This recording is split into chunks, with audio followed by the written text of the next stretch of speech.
الحمد لله رب العالمين إله الأولين والآخرين والصلاة والسلام على سائر الأنبياء والمرسلين والملائكة المقربين وعلى آله وصحبه أجمعين. أما بعد فقد قال الله تبارك وتعالى في الكلام المجيد والفرقان الحميد. فأعوذ بالله من الشيطان الرجيم. بسم الله الرحمن الرحيم. إنما المؤمنون إخوة فأصلحوا بين أخويكم واتقوا الله لعلكم ترحمون. صدق الله مولانا العظيم. میرے محترم بھائیوں، دوستوں اور بزرگوں اور گھروں پر بیٹھ کر سننے والی ماں بہنوں، حق تعالی شانہ کا ارشاد ہے انما المؤمنون اخوہ، مسلمان آپس میں بھائی ہیں۔ تاریخ اسلام اس بات پر شاہد ہے کہ آپ صلی اللہ علیہ وسلم کے بعثت سے پہلے، آپ کی تشریف آوری سے پہلے، دنیا کا انسان انسانیت سے ہٹ کر جانوروں کی زندگی گزارتا تھا، بلکہ نااتفاقی اور ناچاقی کے لحاظ سے جانوروں سے بھی بدتر زندگی گزارتا تھا۔ آپ صلی اللہ علیہ وسلم کی بعثت کی برکت ہوئی کہ جن دو انسانوں کے درمیان اختلاف تھا، نااتفاقی تھی، ایک دوسرے کی جان کے دشمن تھے، ایک دوسرے کے خون کے پیاسے تھے، نبی کریم صلی اللہ علیہ وسلم کی بعثت سی برکت سے حق تعالی شانہ نے ان کے درمیان محبت قائم فرمائی۔ معلوم یہ ہوا اسلام مذہب انسانیت میں آپس میں جوڑ چاہتا ہے، جوڑ کی تعلیم دیتا ہے۔ یہاں جو فرمایا گیا انما المؤمنون اخوۃ، مسلمان آپس میں بھائی بھائی ہے۔ دیکھو، ایک تو رشتہ داری کے اعتبار سے حقیقی بھائی ہوتا ہے، ماں باپ ایک ہے، ان کے ذریعے سے جو دو بھائی پیدا ہوئے وہ دو بھائی ہیں۔ کبھی ایسا ہوتا ہے باپ ایک ہے، ماں الگ الگ ہے، وہ بھی دو بھائی ہیں۔ کبھی ایسا ہوتا ہے ماں ایک ہے، باپ الگ الگ ہیں، وہ بھی دو بھائی ہیں ماں شریک۔ اور کبھی ایسا ہوتا ہے کہ دودھ پینے کے زمانے میں دو چھوٹے بچوں نے اپنی ماؤں کے علاوہ کسی تیسری عورت کا دودھ پیا ہے، یہ دودھ شریک بھائی ہے۔ لیکن شریعت اسلام نے ان سارے رشتوں سے بڑھ کر جو رشتہ بیان کیا، مسلمان آپس میں بھائی ہیں۔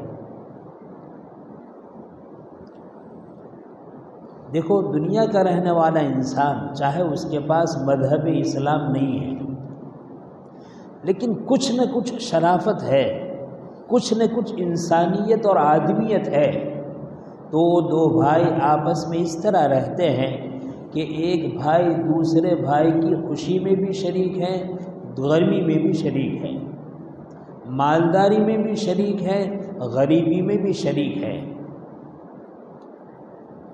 راحت و آرام میں بھی شریک ہے، مصیبت اور تکلیف میں بھی شریک ہے۔ غیر مسلموں میں بھی یہ بات ہوتی ہے۔ شریعت اسلام تعلیم دیتا ہے اے دنیا کے رہنے والے سارے مسلمانوں، تم آپس میں بھائی بھائی ہے۔ فَأَصْلِحُوا بَيْنَ أَخَوَيْكُمْ، جب آپس میں ساتھ رہ رہے ہیں مسلمان تو ان میں نااتفاقی ناچاقی ہو جاتی ہے، لڑائی ہو جاتی ہے، رائے کا اختلاف ہو جاتا ہے، جھگڑا پیدا ہو جاتا ہے۔ دینداری غالب ہے تو دین کی نسبت پر، دنیا داری غالب ہے تو دنیا کی نسبت پر آپس میں لڑائی ہو سکتی ہے۔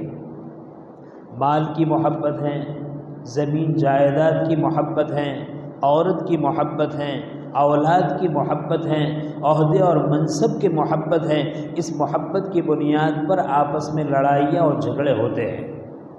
فَأَصْلِحُوا بَيْنَ أَخَوَيْكُمْ، جب آپس میں نا اتفاقی ہو جائے تو اس نا اتفاقی کو صلح کے ذریعے سے اتفاق سے بدل دو، آپس میں صلح کر لو۔ فاتقوا اللہ، اور اس سلسلے میں اپنے پیدا کرنے والے پالنہار سے ڈرتے رہو، لعلکم ترحمون، تاکہ تم پر رحم کیا جائے۔ میرے بھائیوں، اللہ تعالیٰ نے ہمیں جو شریعت عطا فرمائی ہے، جو مذہب عطا فرمایا ہے اسلام، اس کی تو خاصیت اور اس کا تو کمال یہ ہے کہ دو جانی دشمن اسلام کی بنیاد پر آپس میں ساتھ ہوتے ہیں، دو جانی دشمن جانی دوست بن جاتے ہیں۔ تاریخ سے اس بات کا پتہ چلتا ہے کہ اوس اور خزرج دو حقیقی بھائی تھے۔ ان بھائیوں میں کسی معاملے میں، کسی مقتول کے بارے میں، کسی قتل کے بارے میں اختلاف ہوا، اور اختلاف کی بنیاد پر آپس میں لڑائی شروع ہوئی، تو 120 سال تک آپس میں لڑتے رہے۔ نبی کریم صلی اللہ علیہ وسلم کی بعثت ہوئی، آپ صلی اللہ علیہ وسلم کی مدینہ ہجرت ہوئی۔ اس ہجرت کی برکت سے، بلکہ خود آپ سے پہلے آپ کے صحابہ کے جانے کی برکت سے، مدینہ میں جو 100 سالہ اس سے زیادہ سالہ آپس میں دشمنیاں تھی، اللہ نے اس دین کی بنیاد پر ان دشمنیوں کو دوستی سے بدل دیا۔ میرے عزیز بھائیوں، مجھے یہ کہنا ہے کہ گزشتہ کل ہی الیکشن ہوا ہے، اور عنقریب اس کے نتائج ظاہر ہونے والے ہیں۔ میں پہلے بھی بارہا عرض کر چکا ہوں کہ مسلمان ایسے موقع پر ایسی نادانی کا اظہار کرتا ہے، ایسی بیوقوفی کا اظہار کرتا ہے کہ اگر آدمی تھوڑا سوچے تو اپنی اس حرکت پر اس کو خود شرمندگی ہوگی، اپنی بیوقوفی کا اس کو خود خیال آئے گا۔ جب الیکشن کا موقع آتا ہے، پارٹیاں کھڑی ہوتی ہے، رائے الگ الگ ہیں، کسی مسلمان بھائی کا رجحان کسی طرف ہے، کسی کا کسی طرف ہے۔ اب تو یہ ہو چکا، اور ہم مسلمان ہیں، اللہ پر ہمارا ایمان ہے۔ درخت کا ایک پتا اللہ تعالیٰ کے حکم کے بغیر، اللہ کی مشیت کے بغیر حرکت نہیں کر سکتا۔ تو اگر الیکشن کے بعد کوئی پارٹی جیتتی ہے، کوئی پارٹی ہارتی ہے، تو کیا اللہ کی مشیت کے بغیر، اللہ کے حکم کے بغیر، اللہ کے ارادے کے بغیر؟ نہیں۔ جس طریقے سے درخت کا پتا اس کی مشیت کے بغیر نہیں ہل سکتا، اللہ کی مشیت کے بغیر کوئی برسر اقتدار نہیں آ سکتا۔ طے شدہ ہے اللہ کے علم میں پہلے سے، الیکشن ہو چکا، جس پارٹی کے بارے میں حق تعالیٰ چاہیں گے وہ برسر اقتدار آئے گی۔ اس کی حمایت کرنے والے، مخالفت کرنے والے دونوں قسم کے لوگ موجود ہوں گے۔ میرے عزیز بھائیوں، مجھے بہت ٹھنڈے دل سے یاد کرنا ہے، ہم مسلمان ہیں، ہماری رائے کا اختلاف ہوا ہے، اور اللہ کی طرف سے ایک فیصلے کی کامیابی کا، ایک فیصلے کے برسر اقتدار آنے کا فیصلہ ہو چکا ہے، وہ آ کر رہے گی۔ اب ظاہر ہے وہ آنے والی پارٹی یا تو ہماری رائے کے موافق ہوگی، ہماری طبیعت کے خلاف ہوگی، ہماری چاہت کے موافق ہوگی، ہماری چاہت کے خلاف ہوگی، یہ طے شدہ ہے۔ کیا اس فیصلے کے بعد، اللہ تعالیٰ کی اس قضاء و قدر کے بعد، دوسری پارٹی کے برسر اقتدار آنے کے بعد ہم مسلمان آپس میں لڑیں، ہم آپس میں دشمنیاں کریں؟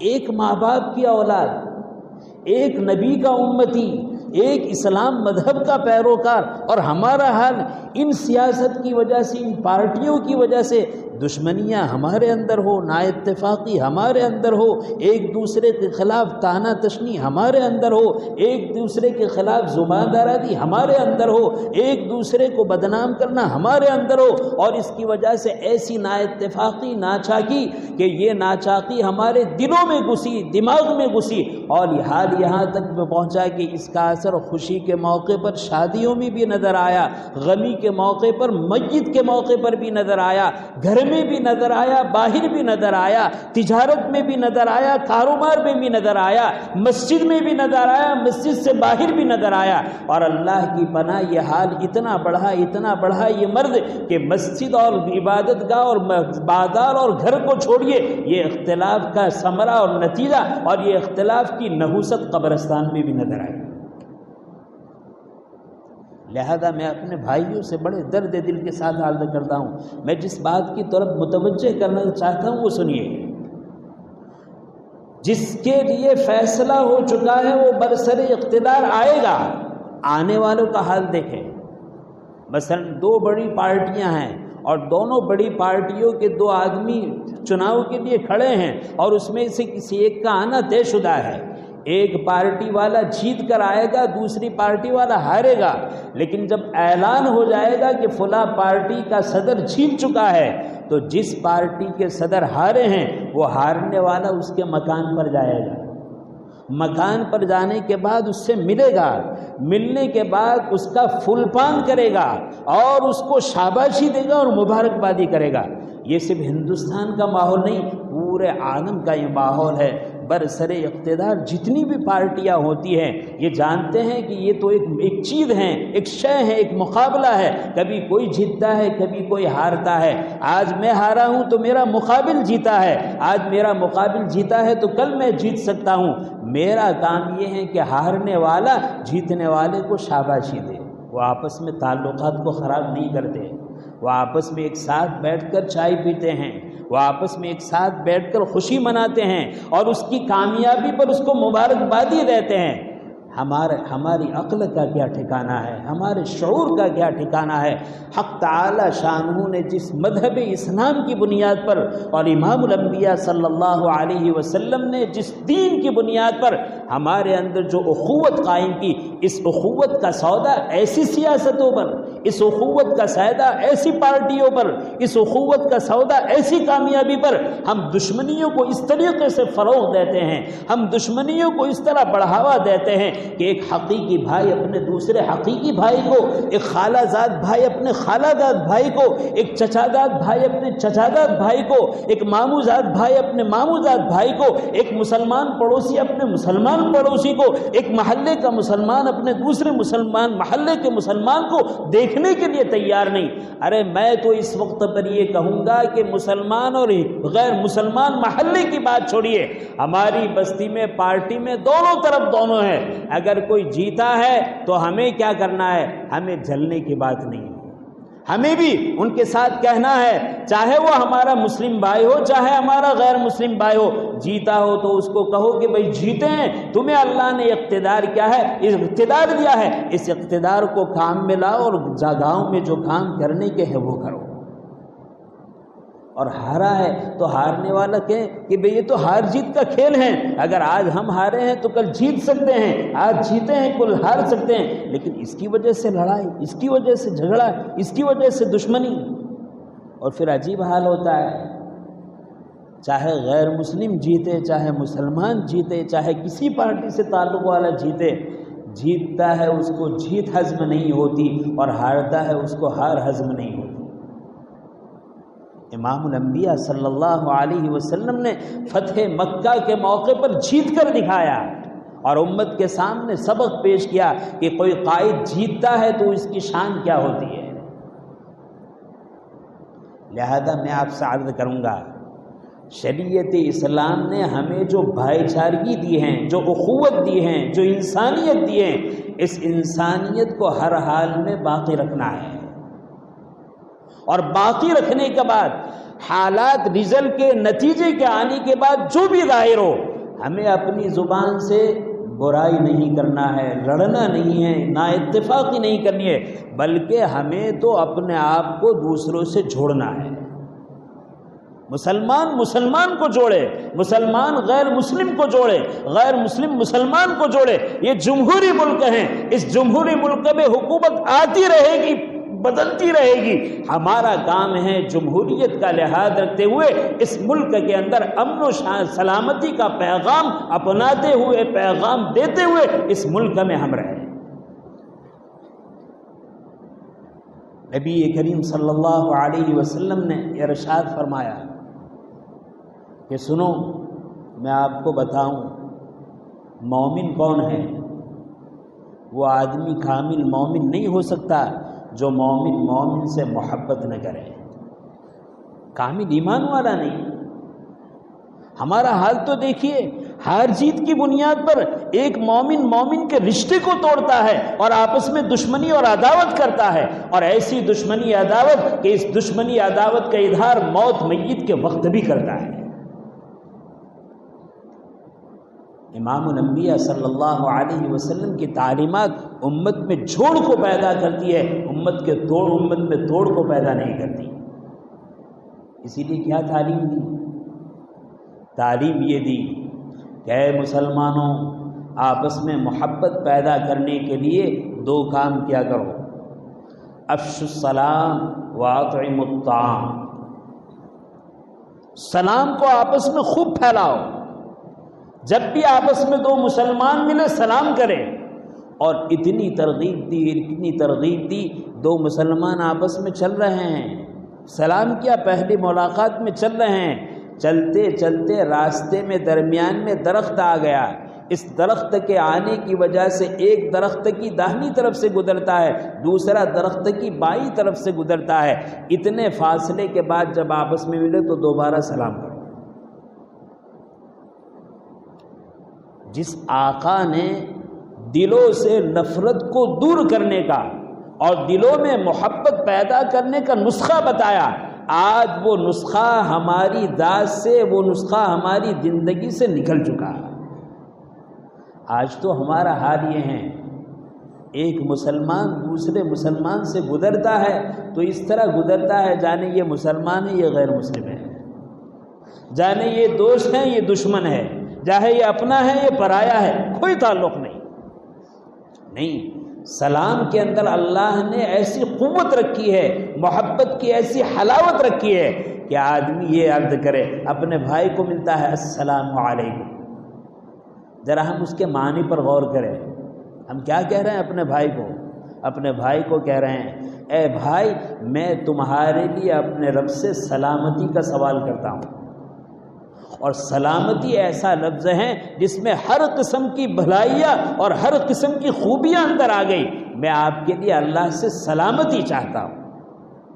دوسرا مسلمان بھی کہتا ہے وعلیک السلام، بھائی تو نے میرے لیے سلامتی چاہیے، میں تیرے لیے بھی سلامتی چاہتا ہوں۔ اور چھوٹی چھوٹی باتوں میں، چھوٹے چھوٹے کاموں میں شریعت نے نظام ایسا بنایا کہ یہ آپس میں ملتے رہے، آپس میں محبت برقرار رکھے۔ اسی لیے حکم دیا کہ دیکھو نمازیں تم پر فرض کی گئی، لیکن یاد رکھنا تمہاری عورتیں گھروں میں نماز پڑھے گی، اور محلے کے مردوں کو مکلف کیا کہ محلے کا ایک ایک عاقل بالغ مرد اپنے گھر کو چھوڑے اور محلے کی مسجد میں پہنچے اور مسجد میں جماعت کے ساتھ ایک امام کی اقتداء میں نماز پڑھے۔ کیا فائدہ ہے اس کا؟ اس کا فائدہ یہی ہے، دو مسلمان آپس میں ملیں گے، میل جول ہوگا، سلام کلام ہوگا، محبتیں ہوگی، اخوت ہوگی، دشمنی اور عداوت دور ہوگی۔ ابھی تو یہ گھر سے نکلا ہے، کس کے ارادے سے؟ نماز باجماعت پڑھنے کے ارادے سے نکلا ہے، راستے میں اپنا بھائی مل گیا، السلام علیکم، اس نے کہا وعلیکم السلام، ذرا مانے کے استحضار کے ساتھ میں اپنے بھائی کے لیے سلامتی کی دعا کرتا ہوں، میرا بھائی میرے لیے سلامتی کی دعا کرتا ہے۔ اگر اس استحضار کے ساتھ سلام کیا، کیا دل میں محبت پیدا نہیں ہوگی؟ اگر محبت نہیں ہے تو محبت پیدا ہوگی، محبت ہے تو بڑھے گی، بڑھی ہوئی محبت باقی رہے گی۔ پھر اس کے بعد مسجد میں آئے، محلہ ہے، مسجد کے چاروں طرف بھائی رہ رہے ہیں، ایک ہی صف میں امام کے پیچھے کھڑے ہو گئے، یہ جماعت کا اہتمام کیوں کیا؟ آپس میں ملایا جائے اور ملانے کی وجہ سے محبت کو بڑھایا جائے۔ اور پھر عجیب بات ہے، جماعت سے نماز پڑھنے کا حکم دیا اور جماعت کے بارے میں صفوں کو بالکل سیدھا رکھنا، اوپر نیچے کھڑا نہ ہونا، آگے پیچھے کھڑا نہ ہوگا، صف کو بالکل سیدھا بنانا۔ حدیث کا مفہوم ہے، ایرے گہرے کی بات نہیں ہے۔ حدیث میں ہے کہ صفوں میں آگے پیچھے نہ رہو، اوپر نیچے نہ رہو، برابر ہموار زمین میں ہموار صف میں ایک لائن میں رہو، تم سب کے تلے برابر ہو، کوئی آگے پیچھے نہ ہو۔ اگر تم آگے پیچھے رہے تمہارے قلوب آگے پیچھے ہو جائیں گے، تمہارے دلوں میں اختلاف پیدا ہو جائے گا، تمہارے دل بدل جائیں گے، تمہارے خیالات بدل جائیں گے، تمہارے اندر نا اتفاقی اور ناچاقی پیدا ہوگی۔ پھر آگے بتلایا، دیکھو ایک امام کی اقتداء میں چلنا ہے، ایک امام کی اقتداء میں تمہیں نماز پڑھنی ہے۔ معلوم ہوا کہ ہم مسلمانوں کو چاہیے اپنی اسلامی زندگی گزارنے کے لیے اپنا ایک امیر ہونا چاہیے۔ آج ماشاءاللہ جتنے مسلمان ہیں سب عالم اور سب مفتی اور سب مجتہد، میں جانتا ہوں، مجھے معلوم ہے، مجھے خبر ہے، جہالت کا یہ عالم ہے کہ ہمیں وضو اور غسل کا مسنون طریقہ بھی معلوم نہیں، استنجا کا مسنون طریقہ ہمیں معلوم نہیں، اور زوم یہ ہم سب کچھ جانتے ہیں۔ تو میرے بھائی، مجھے یاد کرنا ہے کہ اس موقع پر ہمیں اس طریقے سے اپنی بھائی چارگی کو باقی رکھنا ہے جو بھائی چارگی کا نقشہ امام الانبیاء صلی اللہ علیہ وسلم نے امت کو دیا ہے۔ ہجرت ہوئی، ہجرت کے بعد حضرات صحابہ رضی اللہ تعالیٰ عنہ کی ایک بہت بڑی جماعت مدینہ منورہ پہنچی۔ مدینہ منورہ جماعت پہنچی، ان کے سارے مسائل ہیں، ان کو کہاں رکھا جائے گا، ان کے کھانے پینے کا انتظام کیا ہوگا، ان کا ذریعہ معاش کیا ہوگا، ان کی کفالت کیا ہوگی۔ آپ صلی اللہ علیہ وسلم نے یہ فکر نہیں کی کہ ان کے لیے گھر بنائے ہو، یہ فکر نہیں کی ان کے لیے کپڑے سلوائے ہو، یہ فکر نہیں کی ان کے لیے گودام تیار کیا ہو، کھانے پینے کا نظم کیا ہو، یہ سارے نظم نہیں کیا آپ نے کیا کیا؟ آپ نے آنے والے مہاجرین کی مدینہ میں رہنے والے انصار کے ساتھ بھائی چارگی قائم کر دی، اخوت قائم کر دی۔ مسلمان بھائی تو تھے ہی آپس میں، اخوت قائم کر دی، ایک کو دوسرے کا بھائی بنا دیا۔ اے فلاں مہاجری آپ فلاں انصاری کے بھائی ہیں، اے فلاں انصار آپ فلاں مہاجری کے بھائی ہیں۔ نبی کریم صلی اللہ علیہ وسلم نے بھائی چارگی قائم کر دی۔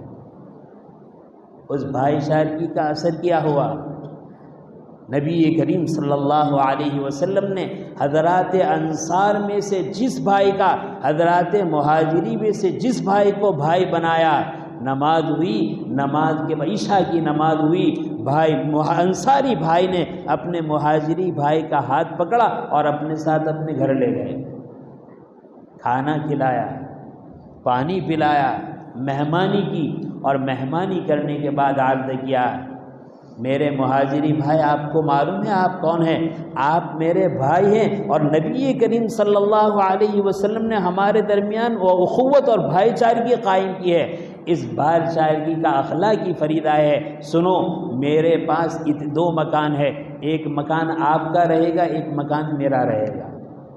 اتنی زمین ہے، اتنے باغات ہیں، اتنے کھیت ہیں، آدھا تمہارا ہوگا آدھا میرا ہوگا، مکان آدھا تمہارا آدھا میرا، کھیت آدھا تمہارا آدھا میرا، گھر کی چیزیں آدھی تمہاری آدھی میری۔ یہاں تک حضرات انصار نے کہا کہ میرے نکاح میں دو عورتیں ہیں، ابھی پردے کا حکم نازل نہیں ہوا تھا، کہا میرے نکاح میں دو عورتیں ہیں، جس عورتوں کو چاہے پسند کر لو، میں اس کو طلاق دوں گا تاکہ عدت کے بعد تم نکاح کر لے، تم میرے مہاجری بھائی ہو۔ حضرات انصار نے اس اخوت کا اتنا بڑا نمونہ پیش کیا کہ اپنی عورتوں کو پیش کر دیا۔ قربان جائیے، وہ قربان کرنے والے، وہ نثار کرنے والے انصار تھے، ادھر بھائی بھی مہاجری تھے۔ حضرات مہاجری میں سے کسی بھائی نے، تاریخ اس بات پر شاہد ہے، اس بات کو قبول نہیں کیا کہ یہ کہا ہو کہ بھائی آپ فلاں بیوی کو طلاق دے دیجئے، عدت کے بعد میں نکاح کر لوں گا، بلکہ حضرت عبد الرحمن بن عوف رضی اللہ عنہ کے بعد میں ہیں، ان کو حضرت سعد ابن ربی رضی اللہ عنہ کا بھائی بنایا۔ تو حضرت سعد ابن ربی نے کہا آدھا مال آپ کا، آدھا باغ آپ کا، آدھا گھر آپ کا، آدھی چیزیں آپ کی، اور بیوی بھی آپ کی، آپ کہیے میں طلاق دیتا ہوں۔ حضرت عبد الرحمن بن عوف کہنے لگے بھائی اللہ تعالیٰ تمہارے مال میں، تمہاری جان میں، تمہاری عزت، تمہارے اہل و عیال میں برکت دے، مجھے بازار کا راستہ دکھلا دیجیے۔ نہ مال لینے کے لیے تیار ہیں، نہ جان لینے کے لیے تیار ہے، اور اخوت کا بدلہ یہ دے رہا ہے کہ ہر ایک دوسرے پر جان قربان کرنے کے لیے تیار ہے۔ میرے بھائی میں بہت درد دل سے زیادہ عرض کروں گا کہ اللہ تعالیٰ نے ہمیں اخوت اسلامی جو عطا فرمائی ہے، اس اخوت اسلامی کو آپس میں اتنا مضبوط کرنا ہے کہ اس کا بہترین اثر دنیا کے رہنے والے ہم انسانوں پر اور دنیا کے رہنے والی ہر قوموں پر پڑے۔ آج دنیا ہم پر ٹھٹھا لگاتی ہے، آج دنیا ہمارا مذاق اڑاتی ہے کہ جن دو فریق کے بڑے آپس میں بیٹھے ہوئے، ان کے ماننے والے آپس میں جھگڑ رہے ہیں، آپس میں اپنے دست و گریباں کو پھاڑ رہے ہیں، آپس میں اپنی املاک کو تباہ کر رہے ہیں، آپس میں اپنے آپ کو برباد کر رہے ہیں۔ میرے بھائی یہ کون سی عقل مندی ہے، یہ کون سی دانائی ہے، یہ کون سی دانش مندی ہے؟ لہذا میں اپنے سارے بھائیوں سے بہت ادب احترام کے ساتھ عرض کروں گا کہ اپنے اختلاف کو ختم کریں، اپنی نا اتفاقیوں کو ختم کریں، اپنی برائیوں اور عدم تعلقات اور غلط تعلقات اور ناچاکی کو ختم کریں، اور اللہ کے واسطے آپس میں ملنے کا اتحاد کریں۔ اس ملنے کے لیے چند باتیں ہیں، انشاءاللہ آئندہ اس کو عرض کیا جائے گا۔ حق تعالی شاہ نے جو باتیں کہلوائی، حق تعالی عمل کی توفیق نصیب فرمائے۔ آمین وآخر الدعوانا الحمدللہ رب العالمین۔